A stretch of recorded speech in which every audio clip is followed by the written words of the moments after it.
Bonjour et bienvenue dans cette nouvelle leçon. Je suis Madame Raïssa Tatou. Posez vos questions en commentaire, nous vous répondrons. La leçon de ce jour va porter sur l'introduction au traitement d'image. À la fin de cette leçon, vous devez être capable, à partir des savoirs essentiels, de citer et décrire les types d'images, énumérer quelques formats d'images, citer les caractéristiques d'une image et enfin, de décrire le processus pour acquérir une image. Situation problème. Le reportage de Kamga a été un succès lors de la soirée culturelle de votre établissement. Il est chargé de faire un petit montage d'images pour la médiathèque du lycée. Il se rend compte lors du traitement des images que certaines images sont plus volumineuses que d'autres et perdent leur qualité lorsqu'on les redimensionne. Expliquez-lui pourquoi certaines images sont plus volumineuses que d'autres. Expliquez-lui également pourquoi certaines images perdent leur qualité quand on les redimensionne. Nous déroulerons notre leçon en, premièrement, citant les types d'images manipulées en informatique, en énumérant quelques formats d'images, en donnant les caractéristiques d'une image et enfin en donnant le processus d'acquisition d'une image. En guise d'introduction, avec l'évolution de l'informatique, une personne qui n'est pas photogénique peut retoucher son image à sa guise et la rendre agréable à regarder au travers du traitement d'image. Le traitement d'image est la discipline de l'informatique qui étudie les images numériques et leur transformation dans le but d'améliorer leur qualité ou d'en extraire une information.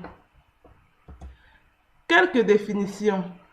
Nous allons définir la notion d'image, qui est une représentation graphique d'une personne ou d'un objet sous forme de dessin ou de photo. Une image est constituée d'un ensemble de points appelés pixels, qui est le plus petit élément constitutif d'une image numérique. Les types d'images numériques. Nous avons deux types d'images numériques, les images matricielles et les images vectorielles. Une image matricielle est constituée d'un ensemble de points ou de pixels et permet un rendu très détaillé, d'afficher les images les plus complexes et elles sont adaptées au domaine de la photographie. Les images vectorielles, quant à elles, sont constituées d'entités géométriques telles que les cercles, les rectangles ou les segments de droite. Elles occupent moins de place en mémoire et peuvent être redimensionnées sans perte d'information. Voilà pour les types d'images numériques. En comparant les images matricielles et les images vectorielles, on se rend compte que les images matricielles offrent un rendu détaillé de l'image et chaque pixel peut être redimensionné. Par contre, elles sont très volumineuses et se dégradent quand on les agrandit. Les images vectorielles, quant à elles, sont moins volumineuses sur le disque et leur redimensionnement est sans perte d'information. Toutefois, elles ne sont pas adaptées aux images à haute définition et présentent une difficulté à reproduire les nuances photographiques. Voilà pour quelques avantages et inconvénients des images matricielles et des images vectorielles. Les formats d'image. Un format d'image est la façon dont les images sont codées. Un format d'image est associé à une extension qui permet d'identifier sur quel type de fichier on travaille. Le tableau suivant nous montre quelques formats d'image et leurs extensions. Ainsi, une image qui aura pour extension .jpg ou .gif sera une image matricielle.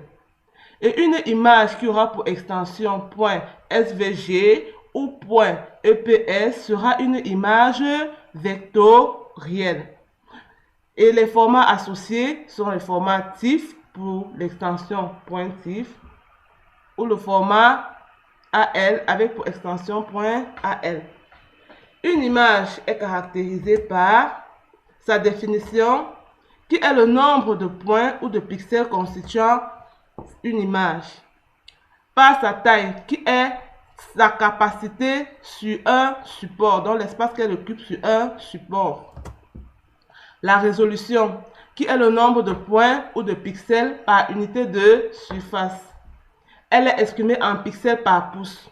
Il a noté que 1 pouce est égal à 2,54 cm. C'est une notion qu'il faut retenir. Acquérir une image, c'est l'importer d'un endroit quelconque vers un ordinateur.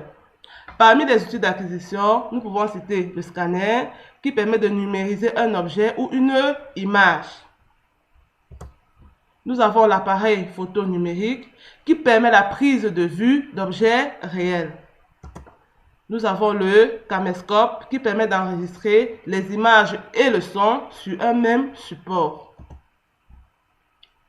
En somme, le traitement d'images étudie les images numériques et leur transformation dans le but d'améliorer leur qualité ou d'en extraire une information. Deux types d'images sont manipulées en informatique. Les images matricielles et les images vectorielles.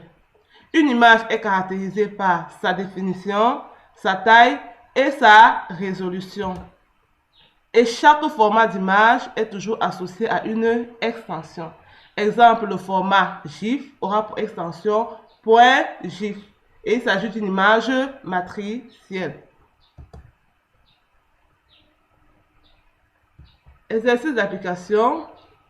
Les solutions de cet exercice sont attendues en commentaire.